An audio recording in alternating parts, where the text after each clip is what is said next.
the more practical. How can you do that?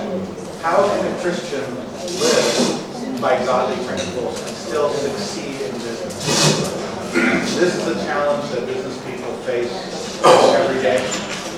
And so we're going to go over a couple of those challenges and then some solutions to those from Scripture. Let's start by defining what we mean by success. If we're going to say we want to have successful Christian businesses, we need to know what success means. So what do you think?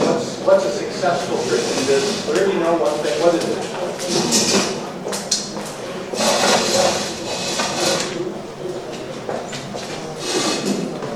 What's one thing it would take to have a successful business?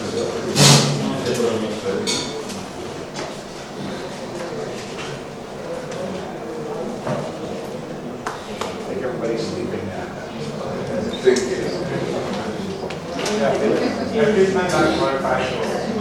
Glorifies God. Very good.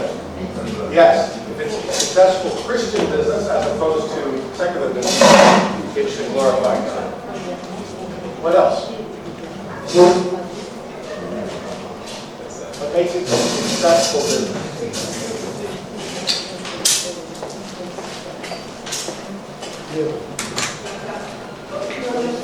What's something every business has to have?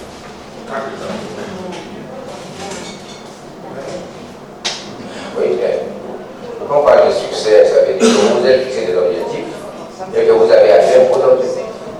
Alors vous pouvez dire que vous avez réalisé l'affaire avec ce succès. Good. So each business will have objectives, very good, and we're going to set those when we start out, right? So if we're making a retreat center, so we're going to set objectives. We want a retreat center that has a place for people to come, that's going to host so many meetings. We're going to set objectives that are specific to that business. Good? What else? Le succès, c'est au-delà des objectifs qu'on s'assigne, c'est d'apporter une réponse économique à des besoins dans la société. C'est d'être reconnu par le système comme utile économiquement à la société. Good. Okay. Je voudrais remonter le pape. On dit que le succès, c'est l'atteinte d'un taux élevé de réussite. Good. So I have 3 of those 4 that we just talked about here. We're going to go over them. Let's see if I can make this work. First thing is being financially successful, right? It has to be profitable. If it's not profitable, it's not a business. It's a hobby. Okay, so it has to be profitable, and our brother's point, thank you very much. It has to have a positive financial impact on the community, and it will, right? If you're hiring people, but you have to have profits for that. 1 Timothy 5:8. Anyone who does not provide for their relatives and especially for their own household has denied the faith and is worse than a believer. If we have a business and we say, honey, I have this business because it's my dream, but it's not providing for our family, then it's not a successful business. It doesn't mean there isn't a startup period where things, but you plan that in, right? So it has to have profits. Okay? The second thing, Felix brought up first, has to glorify God. That's part of what sets us apart. Right? Our mission, our goal of our activity is to glorify God. 1 Corinthians 10:31. Whether then you eat or drink or whatever you do.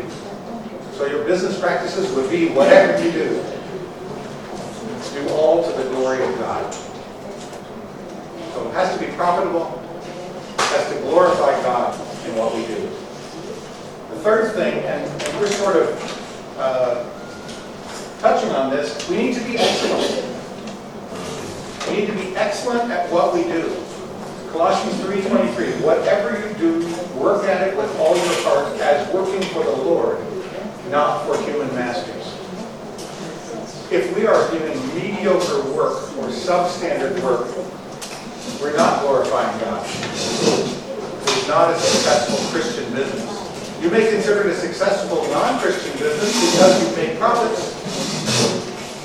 But if our goal is to impact society with our 10 righteous people, they need to make a profit, they need to glorify God, and they need to do that in excellence. There's a fourth point here, which I don't have on here because it's exactly what you were talking about. It would be specific to the organization, right? There would be things that would make that particular organization successful. In our case, we make software for the election industry. So we're successful when that software helps the elections to run smoothly. If it causes problems during elections, it doesn't matter if I'm glorifying God, I'm not fulfilling my goal. I'm not fulfilling the goal of helping elections. So there's four things here: profitability, glorifying God, excellence, and then whatever that specific business is that we're doing, there will be standards we're going to set to determine is that business successful or not.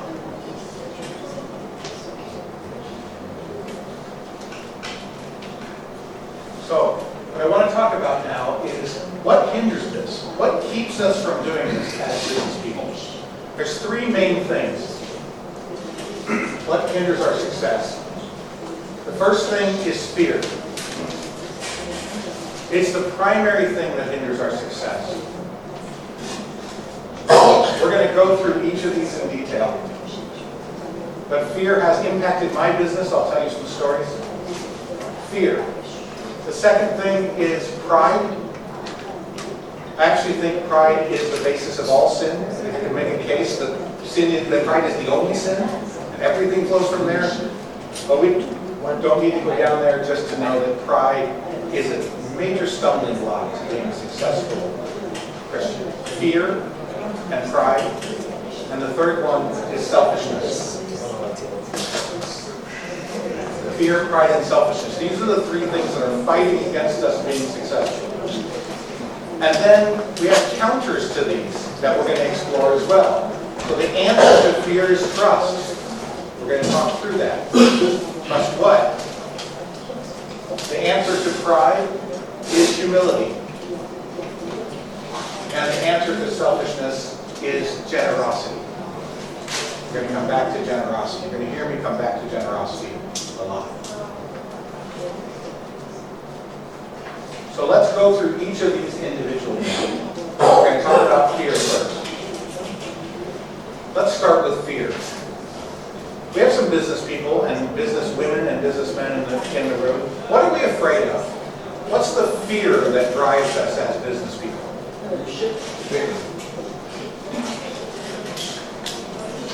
La peur de se lancer,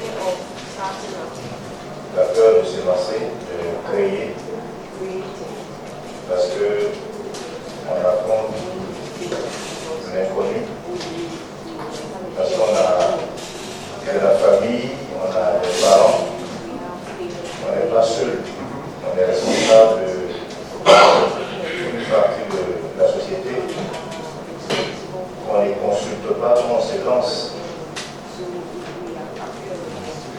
Ensuite, quand c'est lancé, c'est la peur du quotidien, c'est-à-dire chaque jour est nouveau.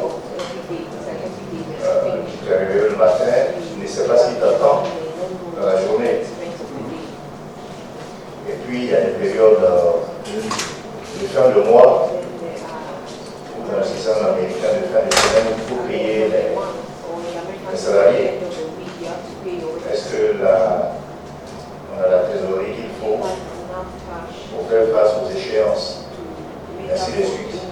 Donc, en résumé, il y a la peur de se lancer. Et puis, quand on est lancé, il y a la peur du business as usual. Yeah, so fear of things changing. There was actually a very famous business book that went around many years ago called Who Moved My Cheese? And it was a story of mice in a maze, and they go every day and get the cheese from one place. And then one day they get there and the cheese is not there. And the question is, it's a parable of the mice that learn to look for it elsewhere, and the mice that just keep going to that same spot until they die. And there are many businesses that set up a model, and then the world changes, and the question is, who moved my cheese? And they go and try and do the same thing, and then now they're gone. So you're right, it is a big fear that we figure out how to do this thing, and then the government changes, or the rule changes, or the market changes, or the internet comes along, or something that changes that whole market. Yeah. Oui, je voulais aborder un peu dans le même sens, mais dire que la peur qu'on appelle, c'est déjà la peur du risque. C'est un risque de mettre le peu qu'on a mis de côté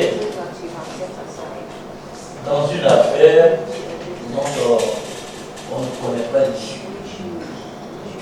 Just a second. That's not coming through. Yeah, there you go. Now it is. Or, en affaire, il faut prendre ce risque. Il faut l'évaluer, il faut le mesurer, il faut le sous-peser, mais il n'y a pas d'affaire sans risque. Yes. Donc, il faut prendre le risque.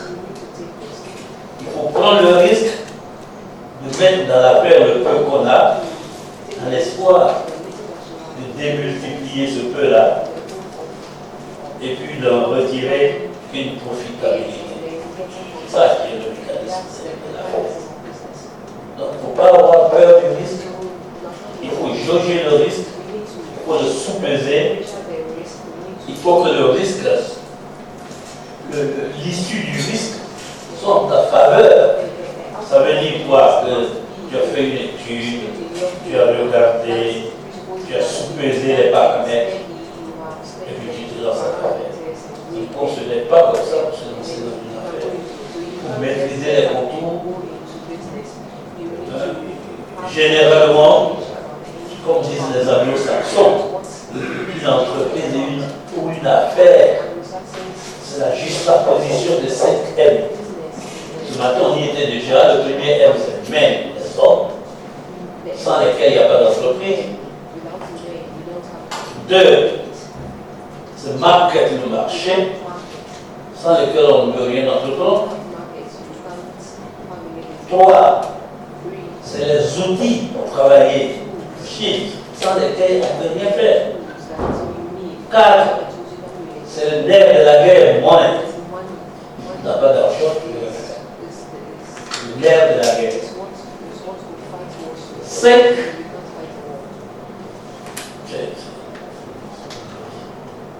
le management. Pour faire une affaire, il faut s'y connaître un peu. Pour connaître les rouages de l'affaire, si tu n'as pas ça, tu ne peux rien faire. Donc, c'est la juxtaposition de tous ces élèves qui font une affaire ou une entreprise. Le risque, c'est l'évaluation de la maîtrise de ces 5 N. Si tu ne les maîtrises pas, si tu ne peux pas maîtriser le risque d'entreprendre, tu ne peux rien faire. Donc le risque, c'est autour de ces éléments constitutifs de ce qu'on appelle l'affaire ou l'entreprise. So what we're focusing on is, what are we afraid of? So that's what the answer something.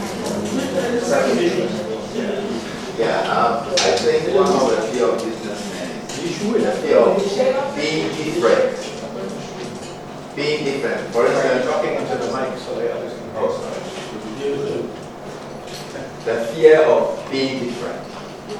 I've heard Christian businessmen saying that you can succeed by being, by having integrity. That's not what is in the system. Every businessman is crooked. So if you are trying to be straight, you will not be able to make it. Okay. So trying, that's the difference. Being different. the fee. So the fee of that.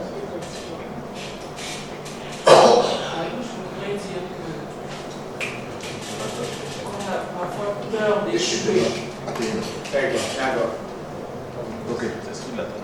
On a peur d'échouer.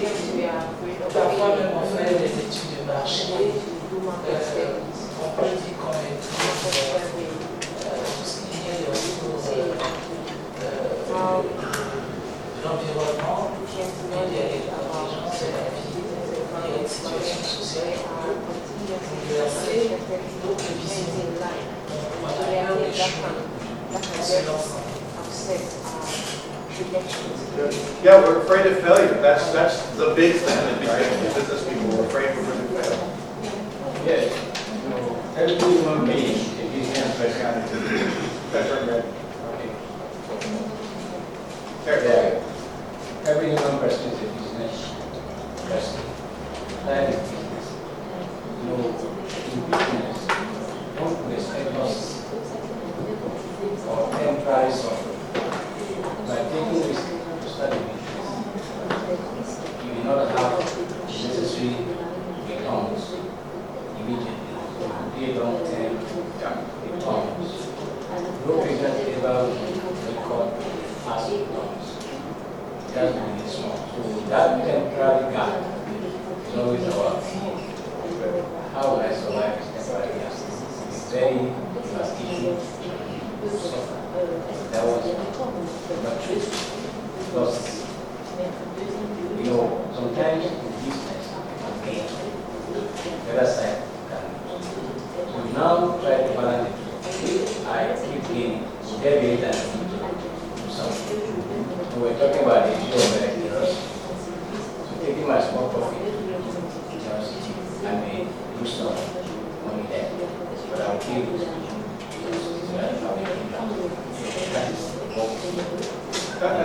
That's a good fear, right? That if I take my profits and am generous with it, then I all of a sudden have a bad month or a bad year.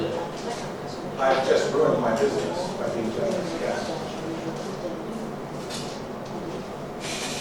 Dans notre pays, généralement, nous sommes un peu de cultivateurs et on a peur de perdre notre réputation en devenant commerçant. Parce que le commerçant n'est pas bien vu. C'est-à-dire, pendant longtemps, on a considéré le commerçant comme quelqu'un qui passe. Donc, le fait même d'entreprendre, on va faire un commerce, c'est comme si on se traversait. Donc, on a peur que les gens disent, mais pourquoi vous avez ce niveau, puis vous mettez en compte, vous avez trop l'argent, bien, cette personne n'est pas importante. Donc, il y a des gens qui ont peur d'entreprendre. That's good. So there's reputation involved, right? Yeah. And shame that comes with it. Yes. Il y a la peur quand les moyens que tu engages ne sont pas les tiens.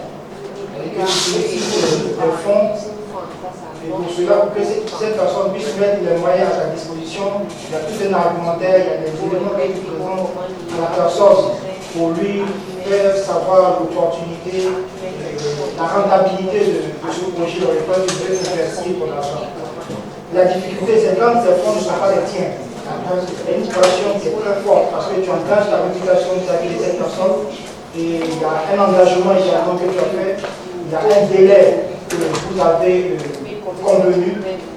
Quand ces éléments ne sont pas réunis, il y a encore une grande pression et il y a une aussi peur qui se dégage. That's true. Most small businesses are started with family money or friends, right? Family and friends. You say, family, we've been friends for a long time. I want to start this little business. I'm going to sell books. Loan some money to the business, and we'll all make great money. And then we start selling our books, and maybe some of them get caught in a fire, or maybe it doesn't sell as well. And now it's not just business loss. There's a shame of a broken friendship or broken family, right? And even if that doesn't happen, there's the pressure And we're up at night worrying it's going to happen. For me, I've been in business 28 years now. I still worry about meeting payroll. When I started, it was just me, and then it was 3 people, and then it was 5 people, and when it's 3 people and I can't meet payroll, I can call a friend, hey, can you loan me a little bit of cash?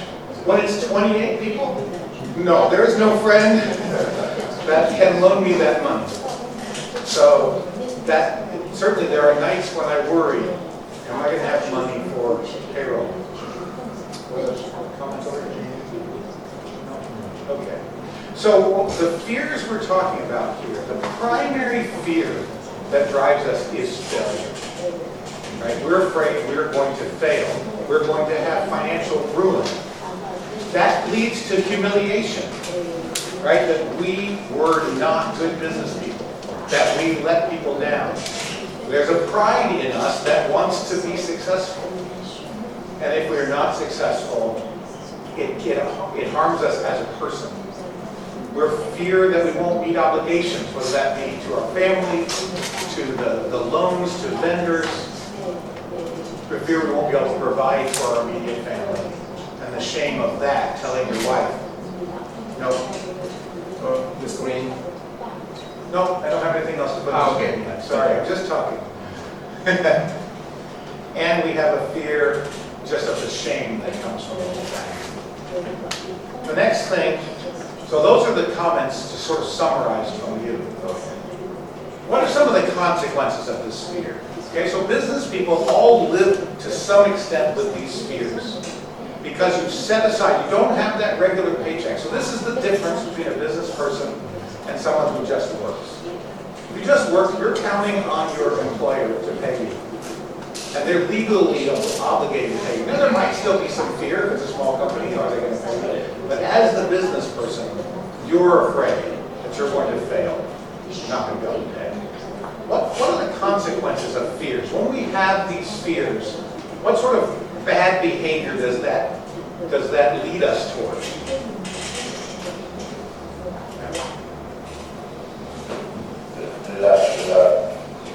La peur de prendre des initiatives, de prendre certaines options. Yeah. So one of the things is we just stop progressing, right? Because we're afraid. So we don't step out and do the things we need to do. Okay? What are the other consequences of this fear of failure that is driving us?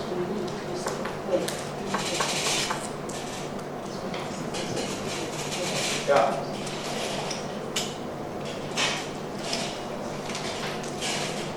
Les conséquences dont on peut parler sont des conséquences d'ordre général. Ce sont ces conséquences-là et comment les éviter que le pasteur David Michaud essaie de nous montrer à la 4e dimension spirituelle. Les conséquences, c'est que quand on a des idées négatives, d'échecs, de ne pas réussir, on cultive ces idées-là, ça finit par nous attraper. Parce que les idées que nous nourrissons nous poursuivent et finissent par nous attraper. Si elles sont négatives, on a des chances d'avoir des résultats négatifs. Si elles sont positives, on a des chances d'avoir des résultats positifs. Alors, quand on est ténaillé par la peur, on diminue nos moyens d'action positive. La peur nous domine tellement qu'on ne réfléchit plus de manière positive. On est toujours tourné vers l'échec. Est-ce que je vais réussir? Est-ce que ceci? On ne se pose pas les questions du succès, on se pose les questions de l'échec. Or, quand on nourrit nos pensées, ce genre de conditionnement, ça nous arrive. Il faut déjà éviter. La conséquence, c'est que ce qui crée notre peur, ça peut nous arriver. Ça, c'est une des grandes conséquences spirituelles. Donc, il y a déjà ça. Il faut éviter de faire quelque chose dans la peur, dans les sentiments négatifs. C'est ça le problème. Deuxièmement, nous dit-il, pour effacer cette peur-là, il faut cultiver la foi. Il faut être dans la foi qui te galvanise, qui te dit que c'est possible. Now you're getting ahead of me. We're not there yet. Wait just a second for overcoming. Let's still talk for a moment about what the consequences of the fear. I'm sorry, you first. Les conséquences, l'une des conséquences que moi je peux énumérer, c'est l'hésitation. C'est-à-dire qu'on n'est pas enthousiaste, on hésite un peu avant de prendre des décisions. Cela peut nous amener à passer à côté de certaines opportunités. Wait just a second. English is not coming through. Yes. Oui, j'ai dit, l'une des conséquences, c'est qu'on est hésitant. On hésite face à certaines situations, ce qui fait qu'on peut passer à côté de certaines opportunités qui se présentent à nous. Parce qu'on prend du temps avant de prendre les bonnes décisions. Donc cette peur-là nous emmène à pouvoir prendre du temps, réfléchir, hésiter. Donc c'est une des conséquences que l'on peut...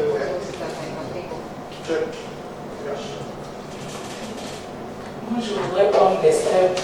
C'est-à-dire que si on a peur, on peut essayer le projet ou bien l'affaire. Yeah. Okay, good. You give up? Yeah.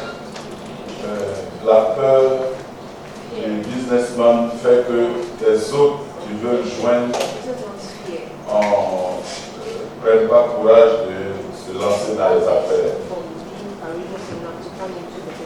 Okay, yeah. La maladie, il n'y a pas de signe. What do you mean? Oh, the fear is a disease?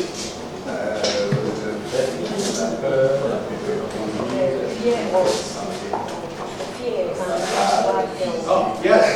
This is very true. So actually, this is very true.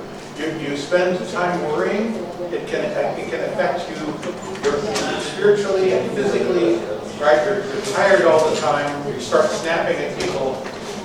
It can affect your family life, right? You're afraid all the time. You're afraid of disappointing your spouse, so you actually get angry at your spouse, right? Because they're a person that has expectations of you. There are other things that fear causes in a business. It causes us to take shortcuts. It causes us to not provide excellence that we were talking about. Because if I do it cheaper, then I can meet my payroll. So fear has lots of negative consequences. It may cause us to steal. Right? Where does theft come from? It comes from fear. I'm not going to have enough. So I'll take from you. It causes us to not be generous with our employees. If I'm generous with you, what if I then can't pay you next month? It causes us to overwork ourselves, ignore our families because we're afraid. It causes us to feel sorry for ourselves. Right? When you're fearful, like you feel sorry for yourself, the world is not going well for you. And you have all kinds of excuses of why you don't need to treat people well because you're feeling sorry for yourself. Who do we blame when we have fear? We blame ourselves? Who else do we blame? God. We blame God. Right? God, you called me into this business. Why am I now failing? And is it possible for God to call you into a business that fails? No. Yes. You can be squarely in God's will and have a business fail. I told you the story the first hour about the printer we couldn't pay. We felt like we were squarely in God's will. We did the work. A customer refused to pay just because he knew he could. Job was doing God's will, and God allowed Satan to ruin him. It was not from sin. So it is possible that God will call you into a business that doesn't do well. It's interesting, in our own journey as business people, we've had highs and lows. We were going through a period where things were very tough. And I went to my pastor and I said, I don't know if I should stay in business. And he said, why don't you set out a fleece? Set a goal that in this month you have to make this sales, and if you make that miraculous sales, that is a message from God that he wants you to stay in business. We said, okay, we set this, we did this. It was a miraculous month, we made that. Okay, God confirmed we're supposed to stay in business.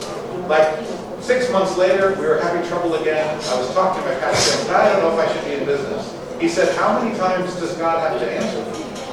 He has already answered this question. And it was sort of a rebuke, but it was true. We were where we were supposed to be. God was just teaching us.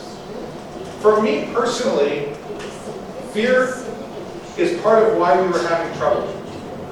And I learned this when I went to a life coach, a person that just sort of helps you think through things. I didn't believe in what he did, but he wanted us to make a website for him. And so to give him a discount, we said, okay, fine, you can do some sessions of life coaching for me in addition to some money to get your website. And through that life coaching, what he did was he started to drill down what I was afraid of. And what he made me realize was I was afraid that if I was successful, my wife would leave me. I had this fear I didn't even realize that if I was successful, she'd take half the money and go. It's not a reasonable fear, but and I realized I was sort of subconsciously crippling the business. I was avoiding success because I had this fear, not of failure.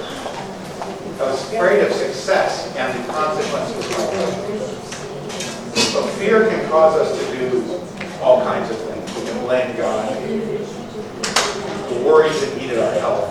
It can affect our marriage, as it did in my case until I was able to overcome things. So, how do we counter these fears? We counter that fear with trust. Sorry, sir. Yes? Je pense véritablement que quand le Seigneur t'appelle à une affaire, tu n'échoues pas. Tu peux avoir des épreuves, c'est la fin qui compte. Mais il va te profiler, il va te faire passer par le feu. Et sur l'instant, tu vas penser que tu as échoué. Non, c'est pas le cas. Moi, je le traverse actuellement. Mais je n'ai pas du tout le sentiment que j'ai échoué. Voilà. C'est la fin qui compte. Même dans le cas de Job, c'est la fin qui compte. Mais il t'a fait passer par les épreuves. Merci. Yeah, when you're called into the business by God, it's not failure, even if it fails, right? Because you are squarely in God's will. That's very true. So, the counter to that fear is trust. But trust isn't enough. It's not just trust in trust. It's not trust that things will work out. What is it trust in?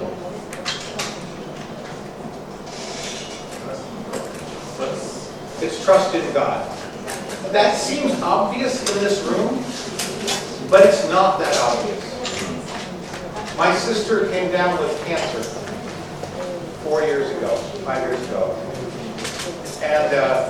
years ago. She came down with cancer, and she decided that faith would heal her. But she was not a believer. Her faith was in faith. If I have enough faith, I will be healed. She did not understand she needed to have faith in the healer. 2 years ago, she passed away. She did not do the treatments. She did come to know the Lord right on her deathbed. But she had faith in faith. We do not have trust in trust. The only counter to fear is trust in the one who is greater than the fear. Trust in God. This is important. It's not trust in itself, in ourselves. We will fail.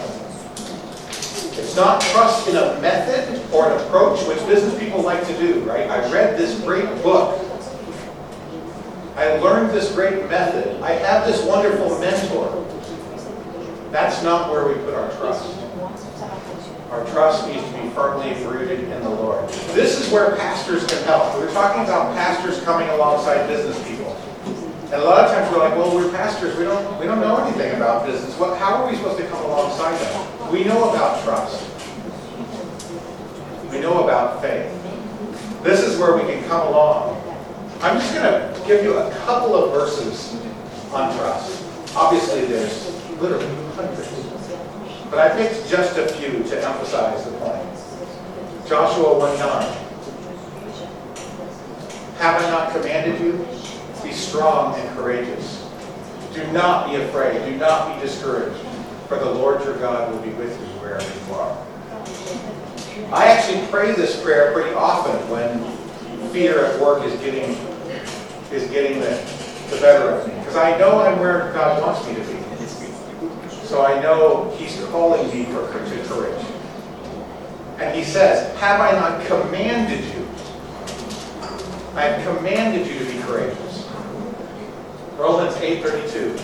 He who did not spare His own Son, but gave Him up for us all, how will He not also, along with Him, graciously give us all things? This is another key verse for me. When I'm whining at God because I want to meet payroll or I want a sale or whatever, He reminds me that He withholds no good thing. What that means is if I don't have it, it wasn't good for me. It wasn't good for God's kingdom. Even though it feels good to me. Right? I feel like I need more money to pay people. It would be a good thing to pay them. But God withholds no good thing, which means He's working His purposes even through that lack. Proverbs 16:9. We can make our plans, but the Lord determines our steps.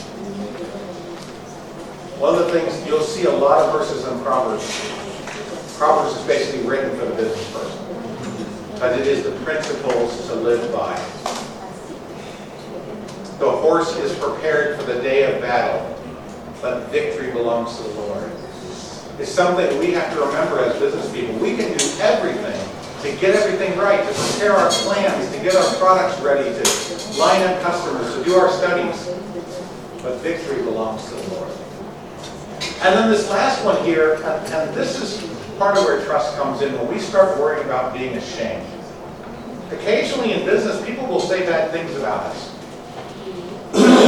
It's very hard when that happens. In our case, we had a customer who was using our product. It was all great. But then a new person was elected into power. Because we sell to government, it was a new person. That was the pride make us do.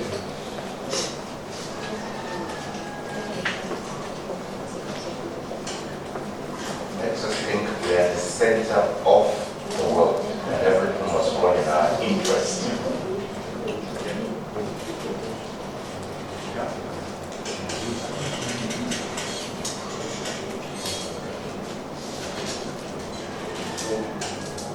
De toute façon, ce que nous avons fait nous-mêmes, authority, Good, right. That's one of the main things, right? Right? We take the credit. We take the credit that God deserves. Because we think, I did it myself. When things are going badly, we blame God. When they're going well, that must be us. Yeah. Good. What else? Well, just to address what Peggy said, we tend to lose the focus, the customer focus, and we begin to look at ourselves, which sharply takes our eyes off the aim of the business. Does it affect our generosity? We're prideful? If so, how?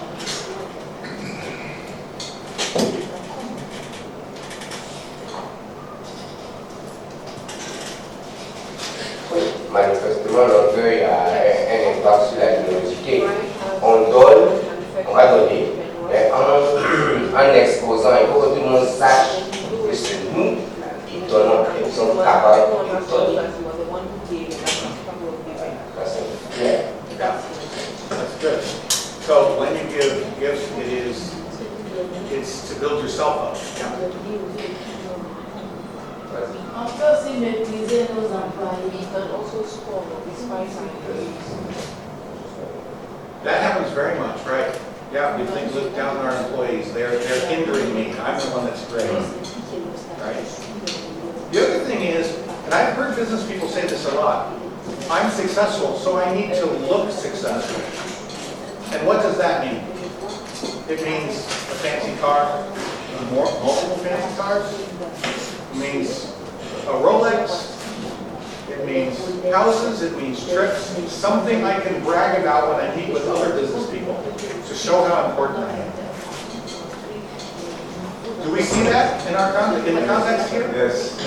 Yeah, it's pride leads us to look successful, right? And we make poor choices because of that. The other thing is, we feel we deserve better.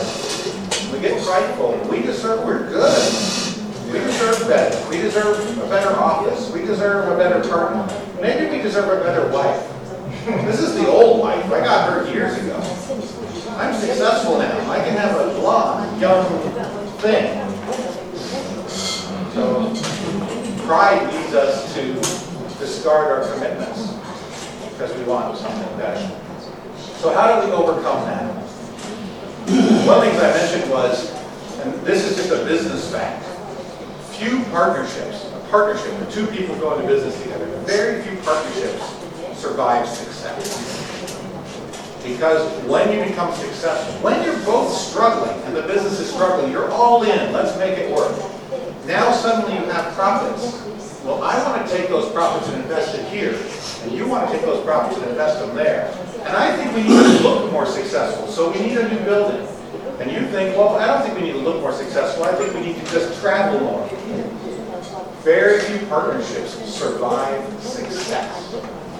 And that comes from pride. So, how do we counter pride? We do it with humility. We're going to just go through a few verses here. Pride keeps God from blessing us. This is an important thing, an important principle. It's not just that pride makes us make bad choices. We are actually limiting God. I'm going to read this verse down here, Matthew 13:58. And Jesus did not do many miracles there because of their lack of faith. They didn't attribute the miracles to him, so he didn't do them. When we are not attributing our success to God, we're limiting his ability to bless us. Why would he bless us? We're going to take all the credit. That would be bad for us. But so because he loves us, he cannot give us success. I'll go back here to Romans 12:3. For by the grace given me, I say to every one of you, do not think of yourself more highly than you ought, but rather think of yourself with sober judgment in accordance with the faith God has distributed to each of you. James 4:10, humble yourself before the Lord, and he will lift you up. And then Proverbs 11:2, when pride comes, then comes disgrace, but with humility comes honor.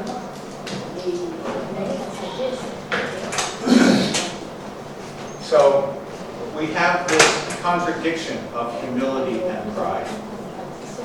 If we're calling these 10 businessmen in our community, if we're calling them to give up pride and be humble, how can that make them more successful as a Christian business person? What do you expect to see in that life that we're not going to see if they become prideful? If we're going to help these people, or maybe some of you are these people, you're going to be one of our 10. Or your pastor, you're going to come alongside them. What's that going to look like if they are humble instead of prideful? Let's help them envision it.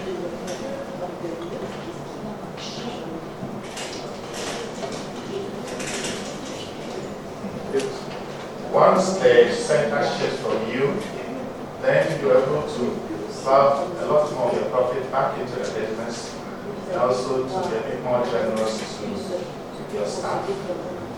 And it becomes healthy for you. Yeah, if you're always chasing that pride,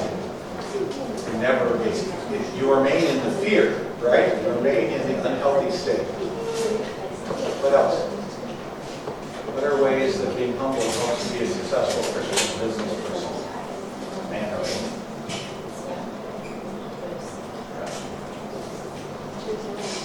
See, a business person owns the people who come to him. But if you become a man of pride, you will be before. But you humble yourself, not yourself. Not people who like people that are proud. When you welcome them, we even help you in opening up your businesses. Like people attracting customers here to as I see. Yeah, and that's a truth that I think a lot of business people don't grasp. Because they think if I believe in myself more, then I will attract people because I will stand tall and speak confidently and exude that I'm going to do a good job. But that pride does come across. Anything else? Okay, let's go on. Let's talk about selfishness, our final of the three hindrances to being a successful business person. What are some of the consequences of being selfish? What does it mean, be selfish? What do you think a selfish business person, what are they doing? Yeah. You focus only on yourself. Like you say. What does that look like?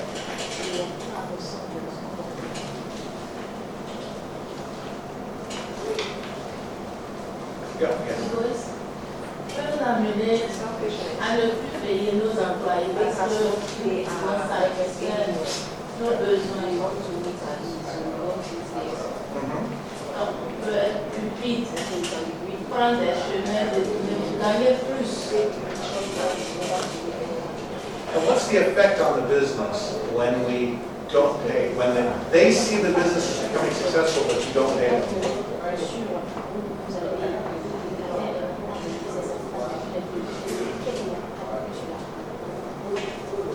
Si on ne les paye pas bien, ils vont démissionner, ils vont pas bien travailler et la paix va tomber. Yeah. And even if it doesn't fall, it's not as good of a witness, right? Excellence is one of the things on our list. If our employees feel like we're mistreating them, are they going to uphold us well in front of customers? Are they going to represent us well? There's going to be a resentment there. Yes, ma'am. It could do worse. 2 months ago, the owner of the hotel was killed by her workers because they felt she wasn't giving them their benefits. So, besides destroying business, it can actually lure people into temptation against God's will and purposes for their life. And it might not be murder, it might just be theft, right? They feel like you have not given them their due, so you owe it to them for them to take from the petty cash or take from their expenses or whatever way they can get from you, they feel justified. You didn't pay them well, so you're just taking the they're just taking the wages that you owe them anyway. Right? So you can end up with theft in your business as well. And primarily, we lose the opportunity to witness to people. We have a stinginess about us, a selfishness about us, then we're not focused on others. We're not thinking of them. It's sort of like me when the employee calls and says, my child is sick. If I'm just thinking of my business, okay, fine, your child's sick. Wow, that's bad for me, you're not going to show up today. That's a stingy thought, right? That's a selfish thought. I'm thinking of the effect on me, as opposed to thinking of the effect on them. Oh, their child's sick, that's a bad thing for them. Right? So selfishness And fear leads to these couple, right? Fear leads us to be selfish because I'm afraid for my business. So when somebody calls, now I'm thinking about me. So selfishness can hurt our witness to our employees and to others.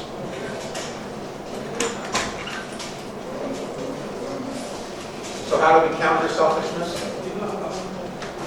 Generosity. And this is a very key thing, generosity. There's different kinds of generosity. I'm going to start with Malachi, and I know a lot of preachers use Malachi for tithes, because that's what it's talking about. But one of the interesting lessons to me here is God explaining how the world works. So let me just read this, and then we'll talk a little bit about it. This is Malachi 3:12. Will a man rob God? Yet you are robbing me. You ask, how do we rob you? In tithes and offerings. You are cursed with a curse. Yet you, the whole nation, are still robbing me.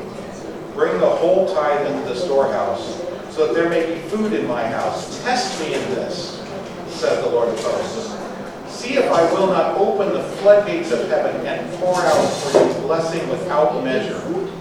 I will rebuke the devourer for you, so that it will not destroy the fruits of your land, and the vine in your field will not fail to produce fruit, says the Lord of hosts. Then all the nations will call you blessed, for you will be a land of delight, says the Lord. So a couple of interesting things. This is talking about tithing. But the lesson I see here that we need to take to heart, the devourer. Who's the devourer? Devil. What's that? Devil. The devil. It's Satan, right? Satan is coming in to ruin our business. This is a business he's talking about, right? Your crops will, the fruits of your land and the vines of your field will not fail to produce their fruit. So the devourer comes in to destroy our handiwork, destroy our business. That's Satan. And God is not saying he's causing that disaster. He's saying, I'm going to stay hands off. I'm just going to let him have his way with you because you're not honoring me. This teaches me about how the world works. And that is, business is hard. It's part of the fall, right? People toil with the land. It won't be easy. Part of the fall of man is that the devourer is there actively working against Christian businesses. And God says he will stop that if we're generous. Now, don't get me wrong, tithing is not generosity. Tithing is an acknowledgement that everything belongs to God. And that's why he says, you're robbing me. The tithe is just the basic acknowledgement, hey God, this is all yours. It's the offerings, tithes and offerings. It's the offerings that are generosity. So I don't want to confuse that. But we should we should be afraid to not be generous. Because God has told us when you're not generous, he removes his protection. Next verse. Luke 6:38. Give and it will be given to you. A good measure, pressed down, shaken together, and running over, will be poured out into your lap. For with the measure you use, it will be measured to you. God challenges us here to be generous to others. And he says that will result in more generosity from him to us. Now, some people take this verse and say, great, I can have a wonderful life of cars and houses and so forth. That's not what this is saying. This is saying if you use God's wealth in generosity, he'll give you more wealth to use in generosity. If you turn around, and it might not even be money, but if you turn around and use it for yourself, that gravy train's going to stop. Because the point of this is God saying, hey, if I see you are a faithful person in being generous, I'm going to give you more to be generous. I told you about my wife. One year she decided she was going to give to everyone who asked, because Scripture says that, give to everyone who asks. So she decided she would give to everyone who asked. She did not tell me this, by the way, which I would probably not have agreed with. Because there are so many Christian organizations that ask us for money. Somebody from NIFAS once said, hey, I want to write a letter to American Christians. I said, wait, I'll do something for you. For 1 month, I kept all the appeals that came to us in the mail from Christian organizations. The stack was this high. It was literally 12 inches of letters to us asking for money. Now, part of the problem is my wife started giving to them, which is bad because that means they write you more. But for 1 year, she gave to everyone else. It wasn't a lot. It might only be $5 or $10. She just gave so much. And the weird thing was, when we got to tax time at the end of the year and calculated how much she had given, it didn't make financial sense. Where did that money come from? How did she give away more than I thought she was making?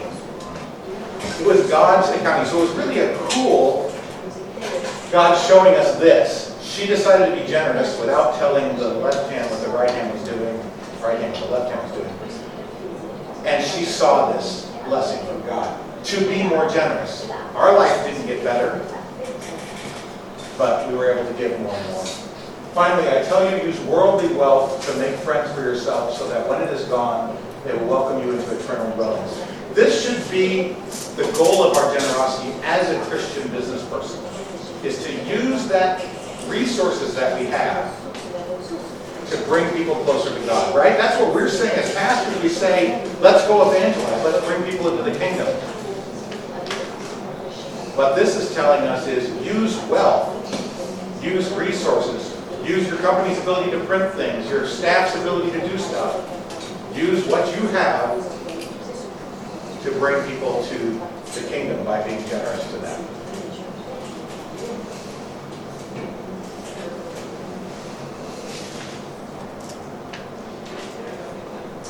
This is, I'm not going to read this. This is at the Bema seat. Christ is judging between sheep and the goats, and he says, you fed me when I was hungry, you didn't feed me when I was hungry. He's talking about generosity, thank you. Talking about generosity just to people who don't deserve it. And the point here is that Jesus is paying attention to what we're doing. We're not running under the radar. So, Jesus will have you account for your generosity or your stinginess. Enjoy the generosity. It's more fun. Isn't giving fun? You guys like giving? I love giving. I would love to be able to give more. And that's one of the things we need to encourage business people. It's fun. You have lots of resources. It might not even be money. It might be help in some other way. Generosity can make a successful Christian business by opening opportunities for people to ask why. Why are you generous with me? You can be generous with competitors, you can be generous with our vendors, you can be generous with our employees, and that causes people to ask why.